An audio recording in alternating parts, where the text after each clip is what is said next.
Okay, on to the next slide and sustainability with Vicki. Yeah, thanks, Clive. Just before I introduce our sustainability top dogs, if you've got any questions for us, if you could just pop them in the Q&A function, and we can answer them at the end of the session. Okay, so on to our top dogs for sustainability content in the annual report. So we shortlisted reporters who have clearly started to think ahead and make meaningful progress towards complying with the UK's new sustainability reporting standards, which are, as Nick explained at the start, based on the ISSB Foundation's S1 and S2 standards. And we're expecting these to be enforced from 1st of January 2027, so not long now. We awarded extra points to reporters who've started to talk about the financial impacts of climate change in more detail, whether that's describing the financial investment required to achieve decarbonisation goals, or reporting on the potential financial impacts of different climate scenarios. And we've given more merit to reporters who have integrated sustainability considerations into their business planning, rather than siloing it as a separate content unrelated to financial performance. So I think in terms of the pitfalls, being clear about your most financially material topics, I think that's probably the biggest pitfall to avoid, and it's one of the most important first steps that companies should take as they prepare for UK SRS. And we really valued those reporters who'd honed in on those most financially material topics within their reports. And we also picked out reporters who were clear about sustainability challenges they faced, rather than leaving issues important to stakeholders completely unaddressed. So just going into the pitfalls, we did see some reporters becoming susceptible to the pitfalls of reporting on too many material topics, or those that perhaps weren't financially material. And the danger here, of course, is that sustainability content can become quite bloated and the most important messages obscured. We also saw some reporters not linking sustainability considerations sufficiently to business commercials. And then I think the other pitfall that is quite easy to step into is too much focus on climate targets and metrics without the balance of those broader sustainability targets. So material issues do extend beyond climate. So that broader focus on metrics, that'll also be increasingly important under UK SRS too.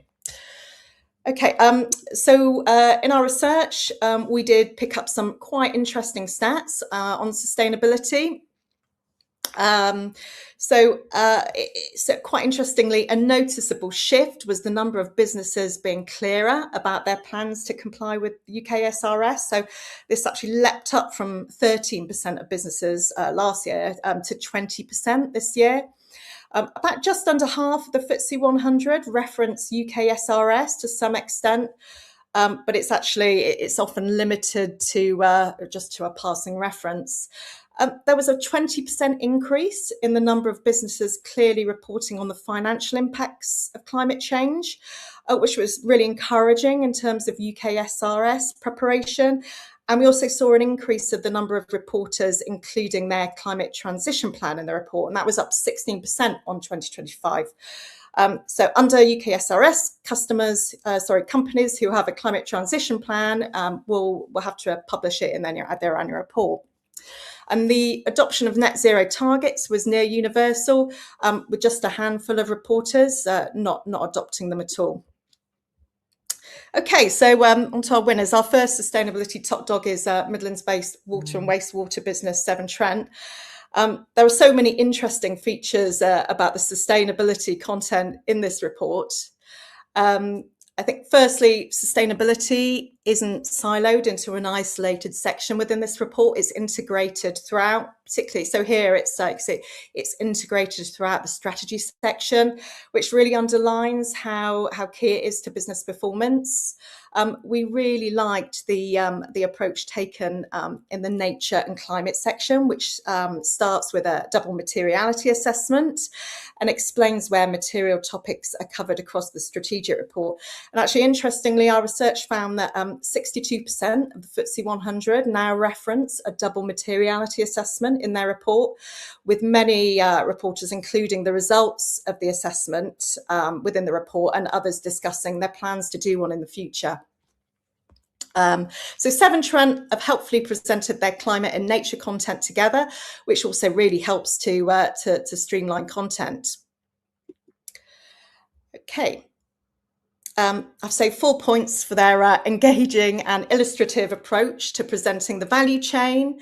And on the value chain, they also highlight the dependencies and the impacts at each stage as well. So it's quite a nice feature. Okay, so on this page, Severn Trent present their climate and nature-related physical and transition risks, and we really liked how they've included specific figures to demonstrate the financial impacts that risk could have. We also liked how they've structured their climate and nature content using the 4 pillars of the ISSB framework. So, of course, strategy, risk management, governance, and metric and targets. So it's really preparing the ground for UK SRS compliance. And here they combine their climate and nature metrics and targets. And in the right-hand column, they include the amount of capital deployed towards climate-related risks and opportunities.